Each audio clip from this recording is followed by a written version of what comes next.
Hello everyone, আসসালামু আলাইকুম রহমতুল্লাহ। আশা করছি সবাই ভালো আছেন। আলহামদুলিল্লাহ, আমিও ভালো আছি। আসলে এয়ারপোর্টের যে বর্তমান অবস্থা, সেটা যদি আপনারা দেখতেন তাহলে বুঝতে পারতেন আমরা কি বাংলাদেশে আছি নাকি উন্নত কোনো দেশে আছি।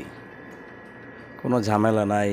আগে যেরকম একটু বিশেষ করে সৌদি আরবের যাত্রীদের সাথে বা দুবাইয়ের যাত্রীদের সাথে একটু রাফ ব্যবহার করতো, যেমন এরা মনে করতো এরা আনএডুকেটেড, অধিকাংশই আনএডুকেটেড, এই জন্য কিন্তু একটু রাফ ব্যবহার করতো, ছ্যাং ছ্যাং করে কথা বলতো। আমি যখন এর আগের সফরে আসছি তখন কিন্তু আমার সাথে আমি একজনকে বলছি, ভাই ওয়াশরুমটা কোন দিকে, সে আমাকে বড় বড় চোখ করে বলতেছিল, আমাকে দেখলে আপনাকে ওয়াশরুম জায়গাতে মনে চায় এরকম। কিন্তু এখন কিন্তু একদমই চেঞ্জ হয়ে গেছে ভাই। যারা বিদেশ থেকে এখন এই মুহূর্তে না গিয়েছেন তারা কিন্তু একদমই বুঝতে পারবেন না আসলে কতটা চেঞ্জিংয়ে আসছে বাংলাদেশটা। আই হোপ এভাবে যদি চলতে থাকে তাহলে খুব তাড়াতাড়ি উন্নত দেশে পরিণত হবে বাংলাদেশ, ইনশাআল্লাহ। এখন আগের মতো কোনো ঝামেলা নাই। একটা অফিসারকে যদি আপনি বলেন, সে খুব মনোযোগ দিয়ে শোনে, এবং লাগেজ যেটা আপনারা আগে অন্যান্য ভিডিওতে দেখেছেন এত তাড়াতাড়ি বাহির করে, যেটা আগে সম্ভবই ছিল না। তো আলহামদুলিল্লাহ, আসলে আমরা একজন বাংলাদেশি হিসেবে আমাদের যে চাওয়াটা সেটা হচ্ছে আমাদের বাক স্বাধীনতা, এবং পাশাপাশি আমাদের যে অন্যান্য মৌলিক অধিকারগুলি রয়েছে, মৌলিক চাহিদাগুলি রয়েছে, সেগুলাই আমাদের চাওয়া আসলে।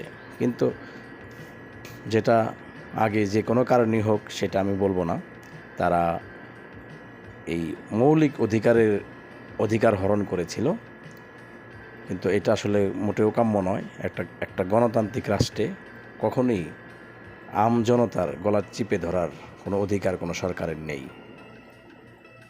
তো যেটা বলছিলাম, এয়ারপোর্টের যে অবস্থা আপনারা দেখলে আসলেই এখন বুঝতেই পারবেন না কতটা চেঞ্জিংয়ে আসছে। আমরা আশা করি এভাবেই চলুক, বেশ সুন্দর চলুক, যেই ক্ষমতায় থাকুক, আমরা যেন আমাদের কথা বলার স্বাধীনতা পাই।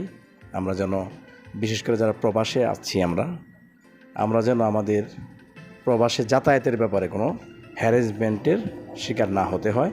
সেই জিনিসগুলি যেই সরকার দেখবে, মানে মোট কথায় যারা প্রবাসীদের কল্যাণে কাজ করবে, যে সরকার, প্রবাসীদের জন্য যদি কোনো সরকার পাতা পানি পর্যন্ত নামে, আমরা প্রবাসীরা সেই সরকারের জন্য আঁটু পানিতে নামবো ইনশাআল্লাহ। আমরা সবাই দেশকে ভালোবাসি, দেশের অগ্রগতিকে ভালোবাসি। আমরা চাই দেশ সমৃদ্ধির দিকে এগিয়ে যাক। তো দেখতে থাকুন আপনারা ভিডিও।